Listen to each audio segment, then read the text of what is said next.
I'm the victim. You're on video macing me. Liar. Liar. You liar. You're not the only black person on the max. Liar. Manufacturing hate crimes. You liar. In the stark corridors of a courtroom, a scene unfolds that challenges the very fabric of our society. KKK members, architects of hate and division, face the irrevocable sentence of life behind bars. Once cloaked in white robes of supremacy, now stripped of their facade, they are confronted by the very system they sought to manipulate. But in this moment of reckoning, what emotions course through their veins? Do they express remorse for the lives they've shattered, or do they defiantly cling to their beliefs? The birth of terror. In 1865, shortly after the Civil War, 6 former Confederate soldiers gathered in Pulaski, Tennessee, to form a group that would later become infamous, the Ku Klux Klan, KKK. They chose the name Ku Klux from the Greek word kuklos, which means circle, symbolizing unity among their members. The KKK's main goal was to promote white supremacy and put an end to the Reconstruction efforts aimed at rebuilding the South and integrating formerly enslaved people into society. The Klan used terror and violence as their primary tools, attacking African Americans and white allies who supported racial equality and civil rights. Although their initial wave of terror was intense, the Klan dissolved when it became clear that Jim Crow laws would maintain white dominance across the country.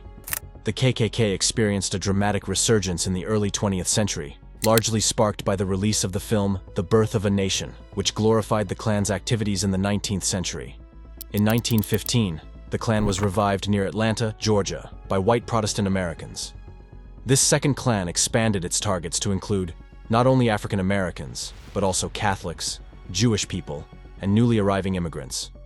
By 1925, the Klan had grown to about 4 million members and wielded significant political power in several states. However, a combination of sex scandals, power struggles, and investigative reports in newspapers soon weakened the organization. By 1930, membership had plummeted to around 30,000, and the Klan's influence continued to decline, fading away by the 1940s. The Klan re-emerged for a third time during the 1960s, this time to fight against the civil rights movement and try to keep racial segregation intact. During this period, the Klan committed numerous violent crimes.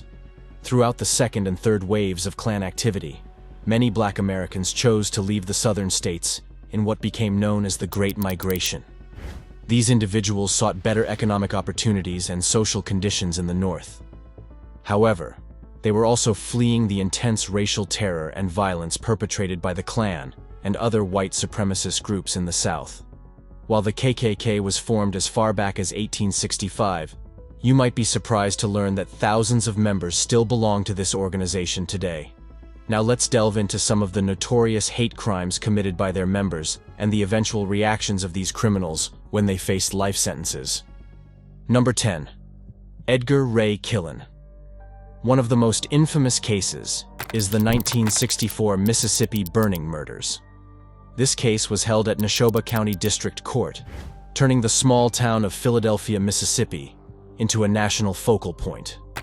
Edgar Ray Killen, a key Klan organizer, was instrumental in planning and executing the brutal killings of 3 civil rights activists, James Chaney, Andrew Goodman, and Michael Schwerner.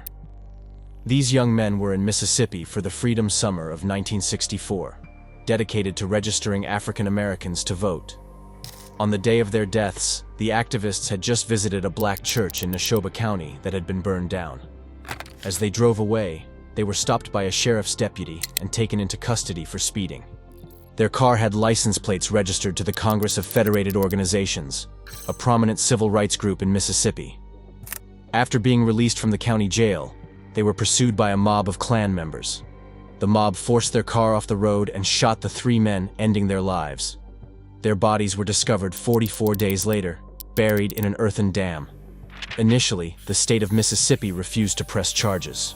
However, in 1967, federal authorities stepped in, and 18 men, including Killen, local Klan leader Sam Bowers, and the county sheriff, were put on trial. The trial took place before an all-white jury. 7 men, including Bowers and a sheriff's deputy, were convicted and received sentences ranging from 3 to 10 years. However, the jury was unable to reach a verdict for Killen because one juror refused to convict a preacher. Consequently, Killen continued his life without immediate repercussions from the trial. More than 2 decades later, Jerry Mitchell, a renowned investigative journalist based in Jackson, Mississippi, delved deeply into the case for 6 years. Mitchell had a track record of contributing to the convictions in several other high-profile civil rights-era cases, such as the murder of Medgar Evers, the bombing of the 16th Street Baptist Church, and the killing of Vernon Dahmer. He meticulously gathered fresh evidence related to the 3 civil rights workers and tracked down new witnesses, putting pressure on the state to take action. After 40 years since the crimes took place, and at the age of 80, Killen faced trial, becoming the sole individual to be prosecuted for the case. During the trial, Killen's legal team openly acknowledged his affiliation with the Klan. Testimonies presented in court revealed his admiration for the KKK, portraying it as a benevolent Christian organization dedicated to upholding segregation in schools. Prosecutors argued that Killen actively encouraged members of his congregation to join the Klan. Despite the presence of other potential conspirators who were still alive at the time, the grand jury failed to find adequate evidence to indict anyone else. Throughout the trial proceedings, Killen remained silent, seated in a wheelchair, displaying no emotion as the verdict was delivered. The trial captured the attention of the entire nation, with news outlets providing extensive coverage.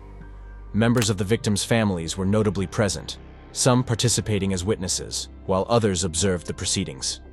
In the end, the jury determined that there wasn't enough evidence to convict Killen of first-degree murder, but they did find him guilty of the lesser charge of manslaughter. Killen received a sentence of 60 years in prison, with each count carrying a 20-year term. Killen passed away on January 11, 2018, at the Mississippi State Penitentiary, just 6 days shy of his 93rd birthday. Regrettably, justice took so long to prevail. Nevertheless, it's a relief that it eventually did. Number 9. Russell Courtier. In a tragic incident that unfolded on a summer night in Gresham, Oregon, on August 10, 2016, a 19-year-old African-American named Larnell Bruce found himself in a harrowing situation outside a local 7-Eleven store. Little did he know, his presence would collide with the hateful intentions of Russell Courtier, a member of the infamous KKK and the European Kindred prison gang. As Bruce innocently stopped at the convenience store, Courtier, fueled by his racist beliefs, saw an opportunity to unleash his violence. When Bruce emerged from the store, Courtier and his girlfriend, Colleen Hunt, confronted him with a barrage of racial slurs and hateful language. Bruce, understandably alarmed, tried to disengage, but Courtier's fury only intensified. In a chilling display of hatred, Courtier and Hunt climbed into their Jeep, intent on causing harm to Bruce. They pursued him relentlessly, with Bruce desperately trying to evade their wrath. But their chase ended in horror as Courtier, behind the wheel, aimed the Jeep at Bruce, striking him with a force that sent him falling. As Bruce fought for his life on the ground, Courtier and Hunt heartlessly fled, leaving a scene of chaos behind them. First responders rushed to help Bruce, racing against time to save him. Despite the doctor's tireless efforts at the hospital, Bruce tragically lost his battle with his injuries 3 painful days later. The legal process started rolling, and the trial that unfolded revealed the ugly truth of hate-driven violence. People across the nation were glued to the news, eager to hear the outcome.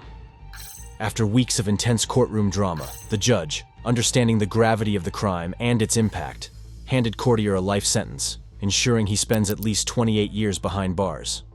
Cameras captured Courtier's emotional reaction as the sentence was read. Finally facing the consequences, Courtier broke down in tears as the reality sank in. Hunt, Courtier's girlfriend and partner in crime, also faced justice. She admitted her guilt and received a 10-year sentence for manslaughter. Number 8.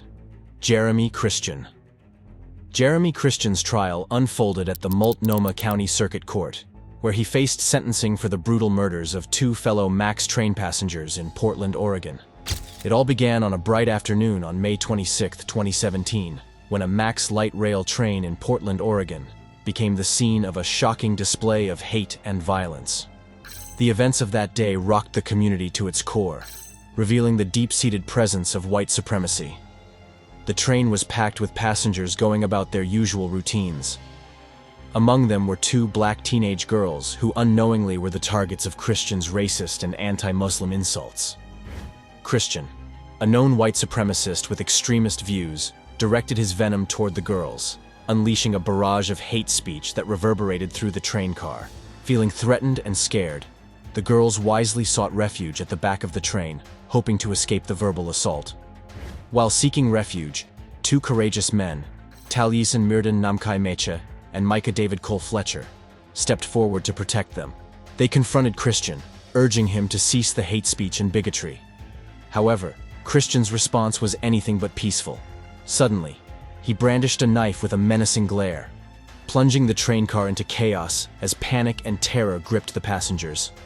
In a fierce rage, Christian attacked Namkai Meche, stabbing him in the neck. Fletcher also fell victim to Christian's violent assault, while tragically, another passenger, Ricky John Best, attempting to intervene, suffered the same fate. The train car turned into a horrifying scene. Seizing the opportunity amidst the commotion, Christian fled, leaving behind a trail of destruction and shattered lives. The authorities swiftly launched a manhunt to capture him, eventually succeeding in bringing him into custody. Regrettably, both Ricky Best and Taliesin Namkai Meche succumbed to the injuries inflicted by the stabbing. The Max train attack rocked the neighborhood, stirring up both shock and unity among its residents. It wasn't just a local incident. The whole country turned its gaze towards the aftermath.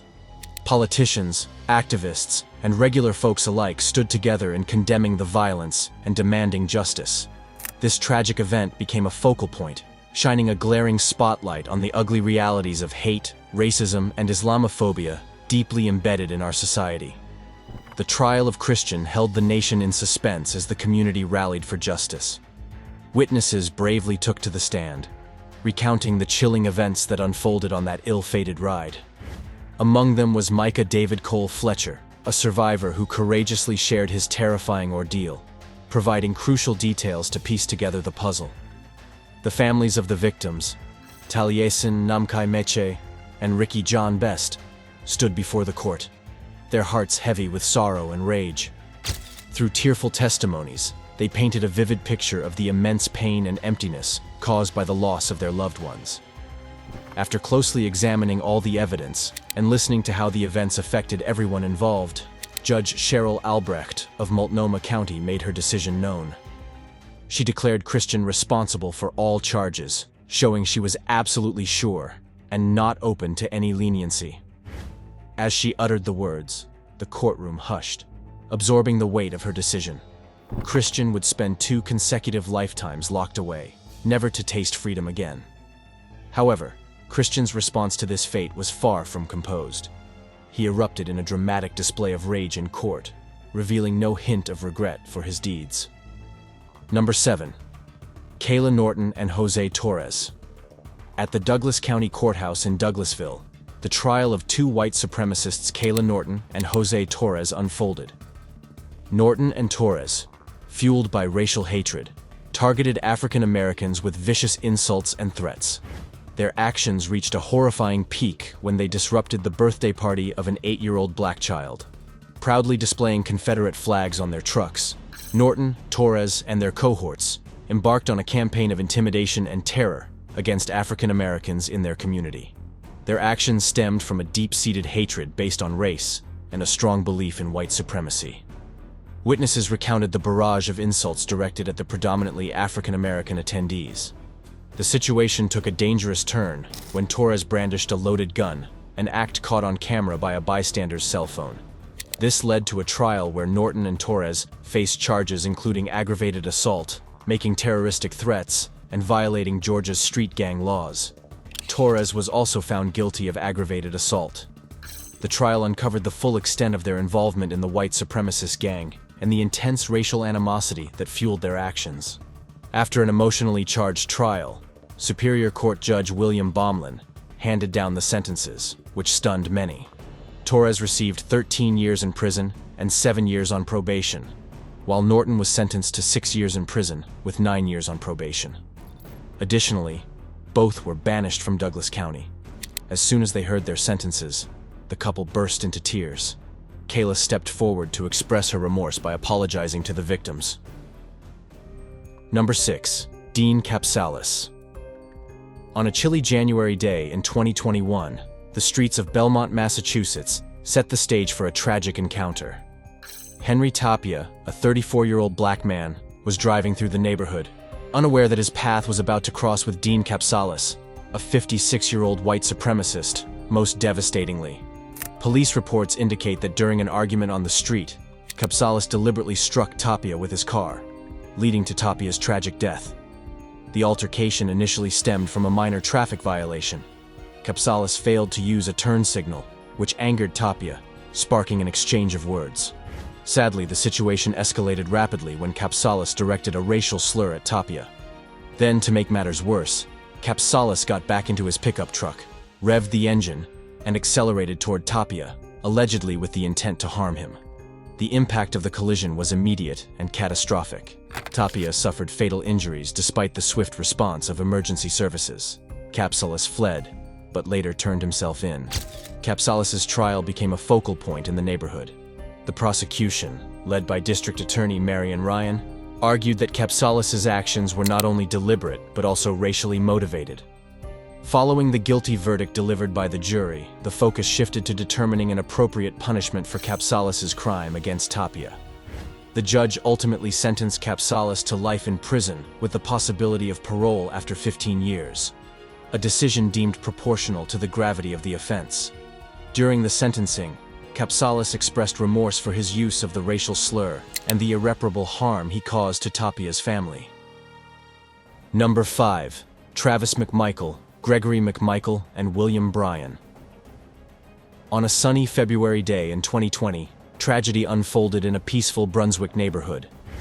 Ahmaud Arbery, a young black man, set out for a jog, unaware of the danger lurking ahead.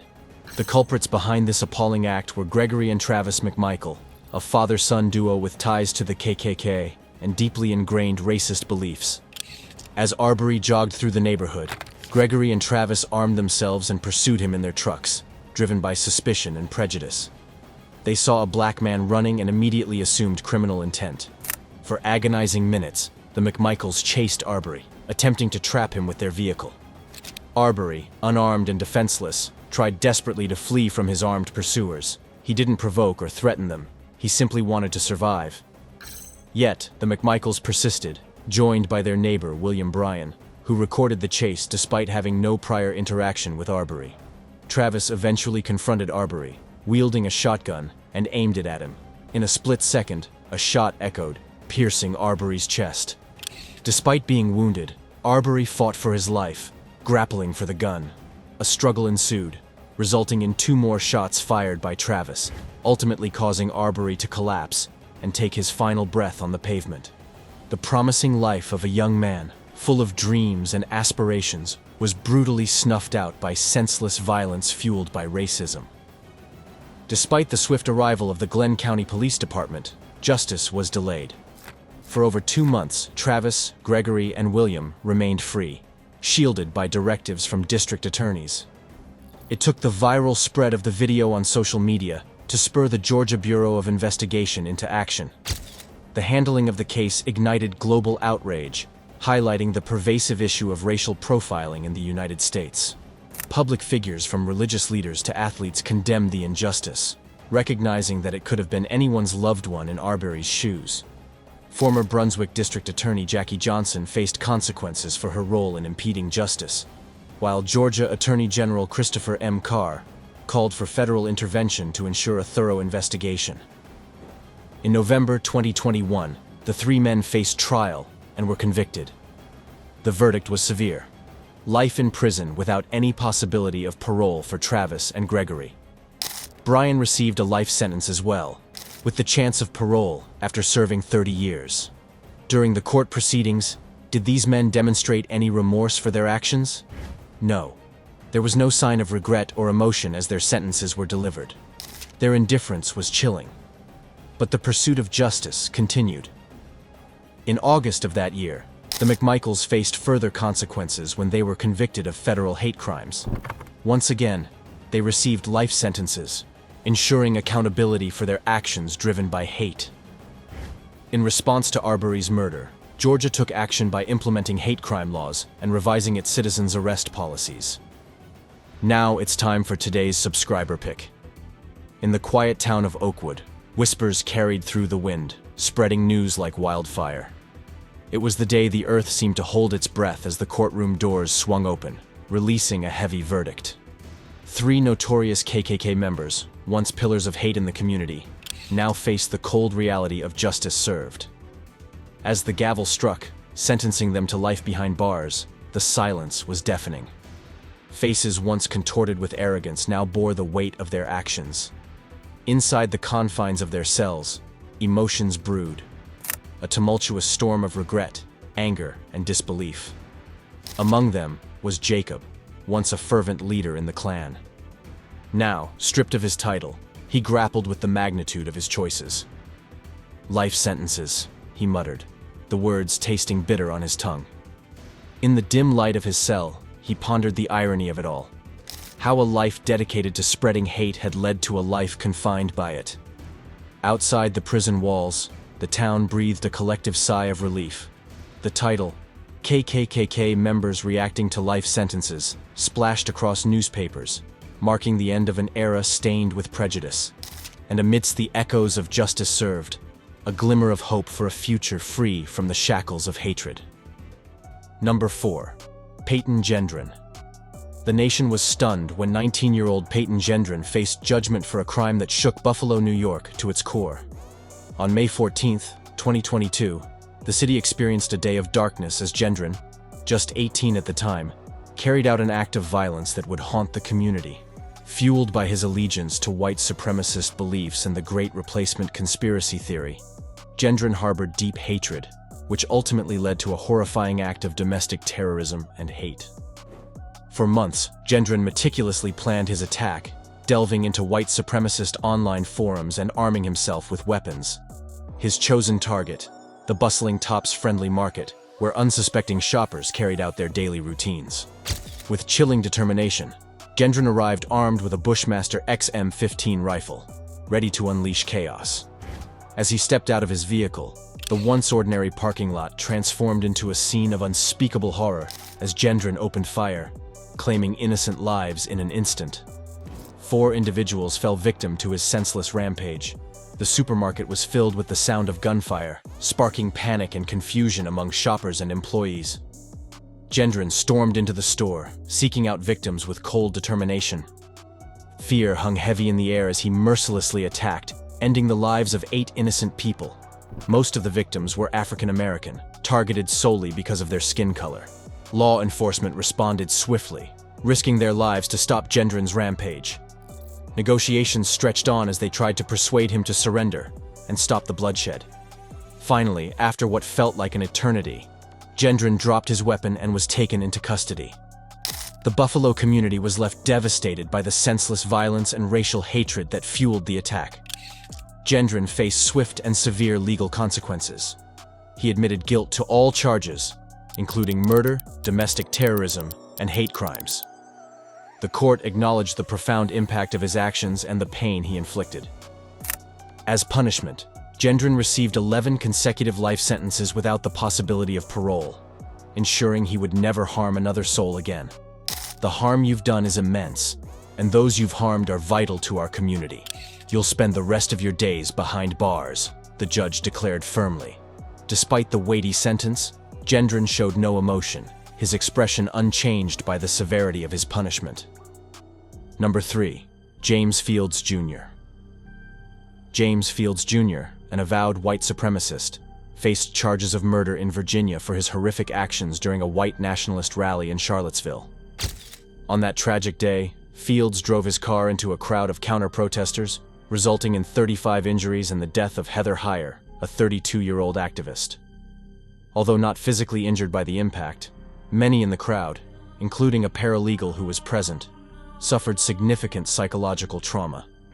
The protesters had gathered to oppose white nationalists and white supremacists, rallying against the removal of a Confederate statue. Fields faced a state trial and was found guilty of first-degree murder, multiple counts of aggravated malicious wounding, and leaving the scene of an accident. While the severity of Fields' crimes shocked many, the reactions inside and outside the courtroom added another layer of tension. Supporters of Fields argued that his actions were in self-defense, claiming he was frightened by the chaotic situation in Charlottesville. They blamed the city government, police, and counter-protesters for the violence, asserting that the counter-protesters had incited the conflict. Fields' defense team echoed these arguments in court, contending that he acted out of fear for his life. However, it was evident that Fields' actions were motivated by deep-seated hatred, targeting the crowd based on their race, color, religion, and national origin at the intersection of 4th and Water Streets. However, the prosecutors and ultimately the jury viewed the case through a different lens. Fields was handed a life sentence without the possibility of parole by Charlottesville Circuit Judge Richard Moore. In his stern address, Judge Moore declared, "Today, this defendant will spend the rest of his life in prison for violating the law." Throughout the courtroom proceedings, Fields remained disturbingly indifferent. His face showed no trace of emotion, even as the weight of his lifelong punishment settled in. Number 2. Patrick Wood, Crusius. At the Western District Court of Texas, Patrick Wood Crusius faced judgment for his heinous crimes. The chilling events of that fateful day, the aftermath, and the societal reverberations of a crime rooted in hatred and prejudice painted a grim picture of the impact of his actions. On the morning of August 3, 2019, Patrick Crusius from Allen, Texas, set out on a malevolent mission, driving over 600 miles to El Paso. Armed not only with a rifle, but also with a manifesto brimming with hatred, the 21-year-old Crusius harbored extremist views and a profound animosity towards immigrants. In his writings, he described his attack as a response to what he termed the Hispanic invasion of Texas. He asserted, "They are the instigators, not me. I am simply defending my country from cultural and ethnic replacement brought on by an invasion." As the morning unfolded, unsuspecting shoppers at the Cielo Vista Walmart, a popular spot near the Mexican border, continued their routines, oblivious to the looming disaster. Crusius, armed and resolute, entered the store shortly before 10:30 in the morning, local time. Within moments, the store was engulfed in the sound of gunfire, transforming a typical day of shopping into a horrifying scene of chaos and carnage. The store manager's active shooter alert triggered a rapid evacuation, with customers and employees scrambling for safety or fleeing in terror. First responders arrived within 6 minutes, a swift action that likely prevented further casualties. Crusius was apprehended without resistance at a nearby intersection, his rampage resulting in 23 fatalities and 22 injuries, victims that included American, Mexican, and German nationals. The manifesto that Crusius posted online just minutes before the attack quickly became a key piece of evidence in the investigation. It laid bare his motivations, which were steeped in white nationalist rhetoric and demonstrated his deliberate targeting of the Latino community. The El Paso Walmart shooting threw the community into deep mourning and forced the nation to reckon with the harsh reality of hate-fueled violence. El Paso Police Chief Greg Allen commented, "There are strong indications that the shooter wrote that manifesto, and that this was inspired by his hatred of people here in this community." Crusius was charged with capital murder, and federal authorities initiated a hate crime investigation due to the clear racial motivations outlined in his manifesto. As the case advanced, Crusius pleaded guilty to 90 federal charges, including hate crimes and firearms offenses, thus avoiding a potential death sentence. Instead, he was handed 90 consecutive life sentences, without the possibility of parole. As the sentence was pronounced, it came as no surprise that Crusius remained devoid of emotion. Number 1. Newcomb, Moran, and Driver. Charles Newcomb, David Moran, and Thomas Driver, 3 members of the KKK, conspired to commit murder. These individuals were not just ordinary citizens. They were prison guards in Florida. Their target was Warren Williams, a former black inmate at the prison where they worked. The plot emerged from a grudge one of the men held against Warren. Their plan was sinister. They intended to administer insulin to Warren, causing his death, and then dispose of his body in a lake to make it appear as though he drowned. Fortunately, the FBI intervened before they could execute their plan. By infiltrating the KKK, the FBI uncovered the plot to end Warren's life and managed to save him from harm. During the hearing, the three men remained calm and composed, seemingly resigned to their fate. They were sentenced to 4 years in prison. Now, these former prison guards find themselves on the other side of the bars. Instead of overseeing inmates, they are now inmates themselves, serving time for their attempted crime. It's a stark reversal of roles, a consequence of their misguided and criminal actions. Which of these incidents do you find most disturbing? Let us know your opinion in the comments below.